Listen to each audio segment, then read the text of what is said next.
We continue now at the top of Daf of Bava Aleph and Meseches Bava Basra. This is Bava Basra Daf 6a. On the previous Amud, the Gemara asked, what happens if it is past the due date, and a person says, you owe me a money, it's already past the date, and the person says, I paid you back, but I paid you back before it was actually due. So in this situation, the person does have a migo. He could have said he paid after the due date, and so we should say we believe him. Or on the other hand, we could say that there's a chazaka that a person generally does not pay early. That's what the Gemara now continues. O dilma, or maybe, b'mokam chazaka lo amrin and mali l'shakar. In a situation where there's a chazaka, presumption that he didn't pay early, we don't say mali l'shakar. Why should he be lying? Because he could have just said he paid at the due date. Rashi explains, Odilma kevan demuchzak lon. Maybe since there is a chazaka, there is a presumption de'ein adam poreya b'soch zmano, that a person does not pay early. So lo amrinan b'makom dika chazaka demari l'dibure mali l'shakar v'lehem nu. We don't say that he has a mali l'shakar, that he could have said something else and we would have believed him, and therefore we should believe him. Maybe we don't say that because at the end of the day, what he is saying goes against the chazaka. And the Gemara says, Tashma, come in here the following proof. This is from our Mishnah. The Mishnah said, Again, the case is, in a situation of a wall that the two of them are supposed to be building, there's a presumption that the person did pay his share, unless the other person brings a proof that he did not pay, because we assume he surely would have paid, because everybody knows the halacha that they're both responsible to build this wall. And so the Gemara says, Hey Chidami, again, what exactly is the case in the Mishnah? If the case is that the claim is being made after the time that it's due, and he says that I paid it at the proper time, so then pshita, so then it's obvious that he's believed. The Mishnah doesn't even need to teach such a case. Elalav, rather is it not? The case is, it's after the due date, but he says I paid before it was due. So alma afila b'makom chazaka. So you see, even though there's a chazaka that generally people don't pay early, but amrin on mali l'shakar, we say why should the person have any reason to lie? Because he could have easily said that he paid it at the due date, and so therefore we do believe him, even though it goes against the chazaka. And the Gemara answers as it did before. Shani hach, it's different over here. Because as every row of the wall is built, it actually is the proper time. There is no concept really of paying it early in this situation, so you can't bring a proof from our Mishnah. And the Gemara continues, Tashma, coming here, another proof from the Mishnah. This is again from the end of the Mishnah, where it talks about the part of the wall that's above 4 amos, which generally he's not responsible for. Midalet amos ulamala ein mechayven oso, from above 4 amos, this neighbor is not responsible to pay for that part of the wall. However, the Mishnah said, Samach lo kosal achar v'chulu. Let's say the neighbor actually built another wall the same height, so it's clear that he did want the wall to be that tall, so then he does have to pay. And also the presumption is that he did not pay, because that's not something that's generally understood. So the presumption is that he did not pay unless he brings evidence that he did. Ad sheyavi raya shenasan, until he brings evidence that he paid, we assume he did not. And again, the Gemara says, Hey Chidami, what exactly is the case in the Mishnah? Ileima shetavol achar zmanu, if the case is that he's claiming the money from him after it was due, v'yamar lo paraticha bizmani, and he says that I paid you in the proper time. So amai lo, so why should he not be believed? Of course he should be believed if he says that he paid in the proper time. Elalav diyamar, rather isn't the case that he said paraticha b'soch zmani, that he said even though the claim is being made after it's due, but he said I paid early. Alma b'makom chazaka lo amrin and mali l'shakar. We say that when there's a chazaka, the chazaka is that people don't pay early. We assume that he did not pay early. Even if he had a mali l'shakar, why should he be lying? Because he could have just said that he paid it at the due date. We don't care that he has a mali l'shakar. There's a chazaka that he did not pay early, and we assume he did not pay. And the Gemara says again, like it said earlier, Shani Hach, it's different over here in the case of the wall in the Mishnah, because the person always says to himself, whoever says that I'm actually going to have to pay that, the person is not going to pay until the court actually tells him he must pay, because here it's not widely known that he's responsible to pay in this situation. And the Gemara continues, Ravacha, the son of Rava, said to Ravashi, Tashma, come in here a proof from the following Mishnah. This is from Mesechet Shavuos. Mona li biyotcha, person says, you owe me a money. Amar lo hein, he says, yes, I do owe you the money.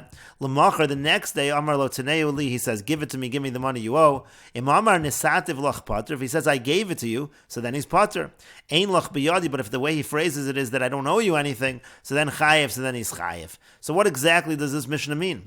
My lav, is it not? Nisativ lach, when he says the words nisativ lach, I gave it to you, di amar le paraticha bismani, that's when he's saying I paid you in the proper time, so then we believe him. Ein lach biyadi, when he says I don't owe you anything,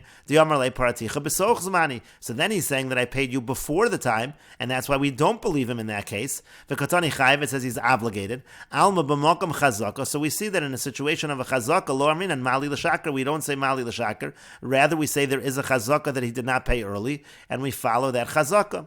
And the Gemara says, lo, no, that's not the situation. My ein lach biyadi. What does it mean, ein lach biyadi, that I don't owe you anything? It doesn't mean that I paid early. Rather, it's lo hayu devar me'olam, that the case never happened at all. I never owed you the money at all. The Yamar Mar, because the master said, kol ha'omer lo lavisi, anyone who claims that I never borrowed, ka'omer lo parati dami, that's basically admitting, that's as if he's saying that I didn't pay, and that's why he owes the money in that case. And Rashi explains, Amar lohein, again the person says yes, uvifnei edim, in front of witnesses he says, yes, I do owe you the money, ein lach biyadi, and then they had a phrase in the Mishnah where he says, I don't have anything of yours, mefarish v'azal mahi. The Gemara goes on to explain what exactly that means, and then the Gemara ultimately says what that means is lo hayu devarim me'olam, that it never occurred.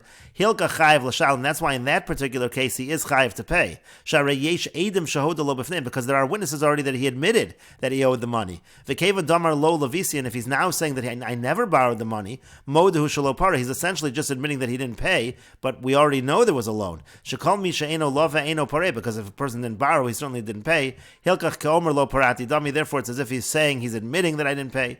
Di'ilu amar parati nema, now had he said I paid, he would be believed.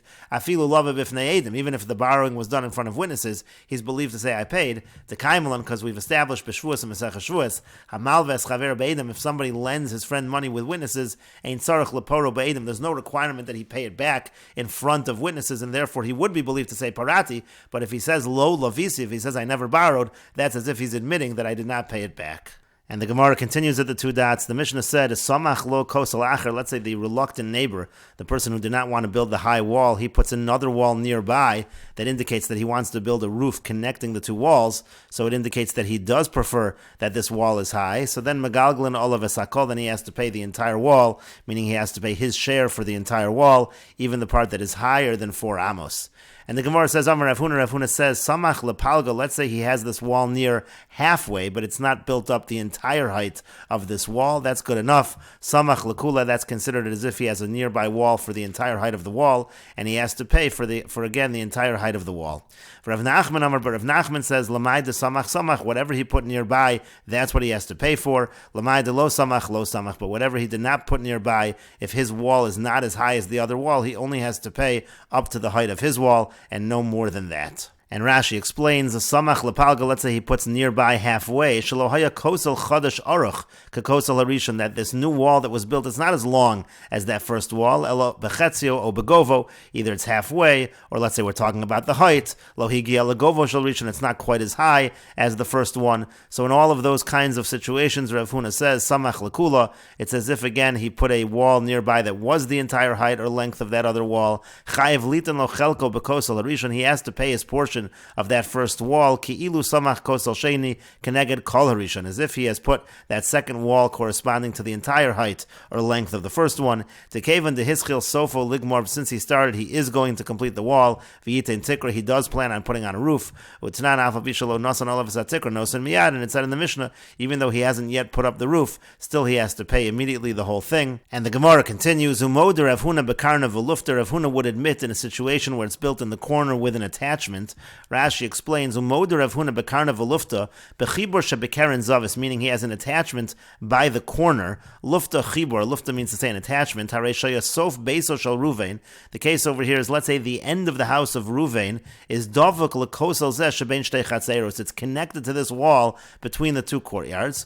Ulachar zman nimlach Ruvain zeh, and after a while Ruvain decides v'chiber binyan muat bekeren zavis shel sof beiso. He attaches a small little piece of building by the corner of his house, ublitas habinyan meshucha keneged mixas orach hakosel hamavdil ben achatzeros, and that thing that he's building, it is drawn corresponding to the length of the wall that separates the two courtyards. Moder Rav Huna, so there Rav Huna would admit the lamai lo samach, that which he didn't, if the wall doesn't correspond, that part that does not correspond, he does not have to pay for. She'ein binyan kazeh asli mashach, because when you're building against the corner of the house in this fashion, the plan is not to add on to it, that it should be equal to that other other wall, and so therefore Rav Huna would admit that in that situation you don't have to pay the entire thing. And the Gemara continues, Umoder Rav Nachman would admit Ba'afrizo v'kvasa d'kshure, if you're talking about a beam or the indentations for a beam, so then Rav Nachman would admit that you do have to pay the entire thing.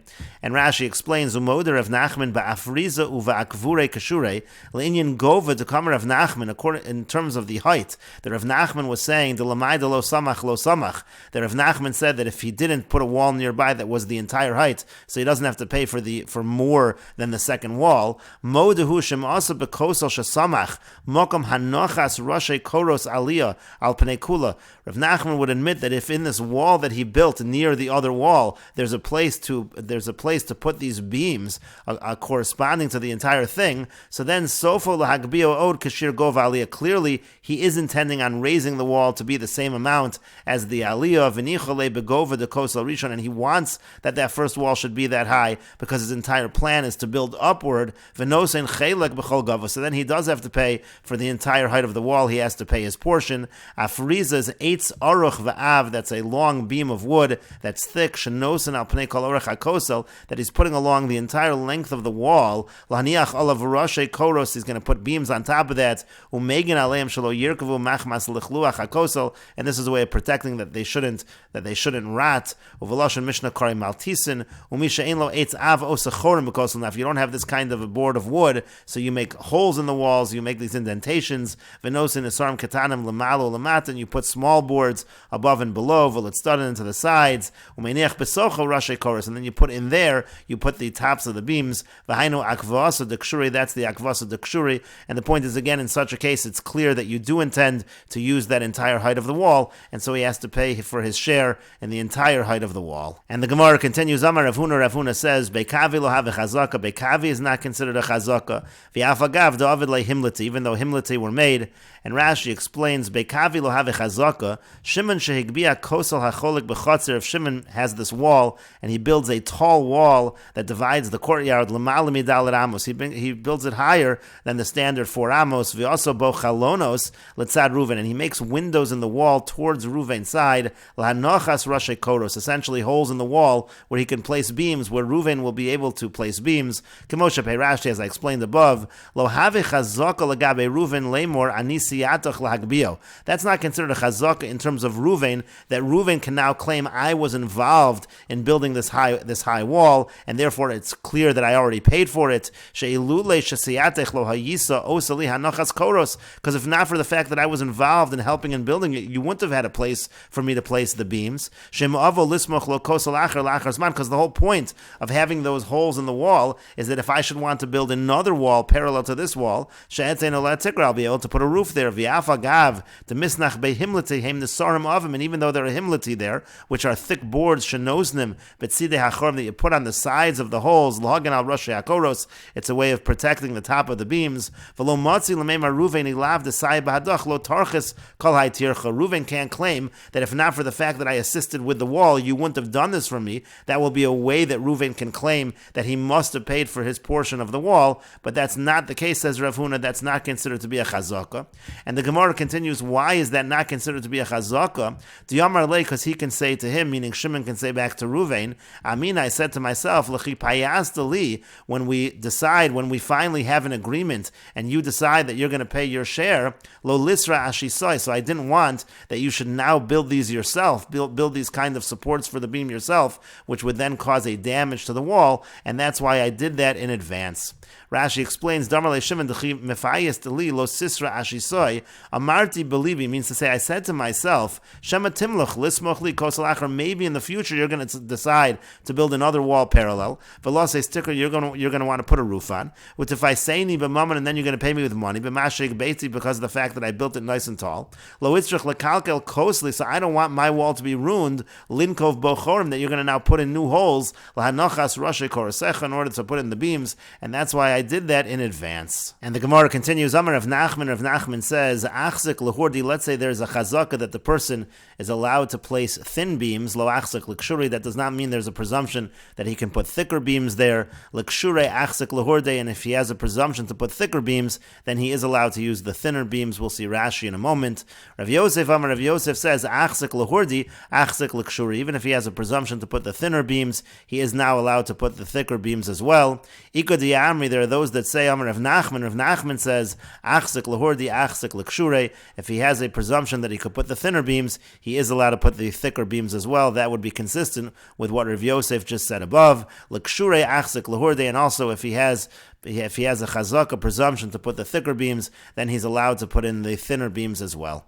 And the Gemara continues, Amar Rav Nachman says, Achzik l'nitvi, let's say there's a presumption that he's allowed to let his roof drip into his friend's courtyard, so then Achzik l'shavchi, he also then has a presumption that he can use a drain pipe, Achzik l'shivchi, but if he has a presumption that he can use a drain pipe, lo Achzik l'nitvi, that doesn't necessarily mean that there's a presumption he's allowed to let it drip. Rav Yosef Amar, and Rav Yosef says, Afilo Achzik l'shivchi, even if he has a presumption that he can use a drain pipe, Achzik l'nitvi, he is allowed to let it drip. Ika di Amri, there are those that say, Amar Rav Nachman says, Achzik l'shivchi, Achzik l'nitvi, if he has a presumption to use a drain pipe, he does have a presumption to let it drip. L'nitvi, Achzik l'shivchi, the other way around as well, a presumption to let it drip, he has a presumption to use a drain pipe. Avol etzrifa de orbani, but if you're talking about the roof of a hut, that it's dripping from there low, then not necessarily, he would not necessarily be allowed to do that. Rav Yosef Amar, Rav Yosef says, Afilo tzrifa de orbani, even when you're talking about the roof of this kind of a hut, where it's dripping from that, even that will be permitted. Avid Rav Yosef uvda b'tzrifa de orbani, and the Gemara says that Rav Yosef actually ruled in a case like this, by a case where it was dripping from the roof of a hut, he said it was permissible. And the Gemara continues, Amar Rav Nachman, Amar Rabba bar Avua. Rav Nachman says that Rabba bar Avua says, Hamaskir bais l'chaver, if somebody rents a house to his friend, and Rashi explains, Achzik l'hordi, again, if there's a presumption that he's allowed to use the thinner beams, Kol chazakas halala d'shmait, in all of these presumptions that the Gemara here is talking about, says Rashi, Einon chazakos shalosh shanim, it's not the typical 3-year chazaka, where you make a chazaka on a piece of property, D'lo shayach shalosh shanim ela gavei cheskas karka, because the idea of a 3-year chazaka, that's talking specifically about making a chazaka on land, on property, shemachzik b'sad chaveiro v'omer, lakachtiv mimcha, the person takes possession of a particular field of his friend, and he says, I bought it from you, and he makes a chazaka in 3 years, if he's there for 3 years, without protest. But over here, b'cheskas tashmishin bi'alma mayri, we're talking about a chazaka where you have a certain usage of the property. Shemishtamish b'shel chaveiro, he's using his friend's property in a certain way. Uv'shah achas mishtamish b'fanav, for one moment he uses it in this fashion, v'shosek, and the other person is quiet about it. Have chazaka, that's considered to be a chazaka, kidemukach lekamon, as will be proven later on. The amrinan, because we say v'chibre betina, that let's say he attaches it with a kind of a plaster, la'alter have a chazaka, that's an immediate chazaka. Again, when you're talking about this chazaka of usage, it can be immediate. V'tayim mishum de'amrinan lo shavik inish l'shtamushe b'soch shalo tashmish shel kavias below reshu. So the reason is because we say a person is not going to allow that. He's not going to allow the other person to use it in a kind of permanent fashion without permission. V'kevan de mishtamish zel lefanav v'shosek. If this person is using it this way and that person is being quiet, the other person is being quiet, yesh lomar de natal reshus mimenu. That already indicates that he must have had permission. O nasan lo mamon, or maybe he gave him a little money for that. U'machar lo tashmish zeh. He sold him the right to do this. V'hani mili dahav chazak. And when do we say that it's a chazaka? Kagon shetoin hu machar li o nasan li b'matana. That's if he's making a claim. This person sold me the right to do this. This person gave me the right as a gift to do this. Avolim ta'anish tamashti b'fanav v'shasak. Let's say the person just says, I did it and he was quiet. Ain't a chazaka. That actually would not be a chazaka. The chazaka has to specifically be that the person is claiming he was given permission. Kedetanan l'kaman v'cheskas habatim. This is taught in the Mishnah later on in cheskas habatim. Kol chazaka she'ini motayna ain't a chazaka. You can't make a chazaka without having a claim. There has to be a claim as well. Ketzad how so? Amar lo mata osa besoch shali. If he says, what are you doing in my property? Fu amar le shalo amar li adam davar miolam. He just says, well, I'm here because no one ever complained. Ain't a chazaka. That's not a chazaka. Uv'chol chazakos ma'iri. We're talking about any kind of chazaka. Lo shna cheskas shaloshanim. Lo shna cheskas yom echad kiyani. It doesn't matter if it's the 3-year chazaka that's made on property or the 1-day chazaka that's made when it comes to usage. Again, there always has to be a claim along with the chazaka. Achzik lahordi, again, let's say he has this chazaka for the thin beams. Lahaniach roshe rehitim dakim al kos al chaver. He's putting these thin beams along the wall of his friend. Lo achzik l'kshure. That doesn't mean he can put the thicker beams. Lahaniach olav koros kevedos tachaselo. He can't decide he's going to use heavier ones instead of these. Hachi garsid, on the proper text is as follows: achzik l'nitvi, achzik l'shivchi, achzik l'shivchi, lo achzik l'nitvi. You make a chazaka for the dripping, then it is a chazaka for using the drain pipe, but not the other way way around. Let's say he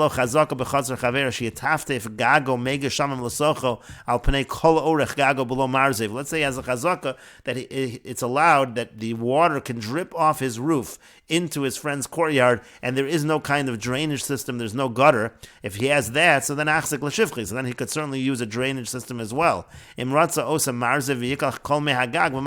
he wants, he can make a gutter and all the water will drain to one place. That's even better for the owner of the chutzner, so that's certainly allowed. There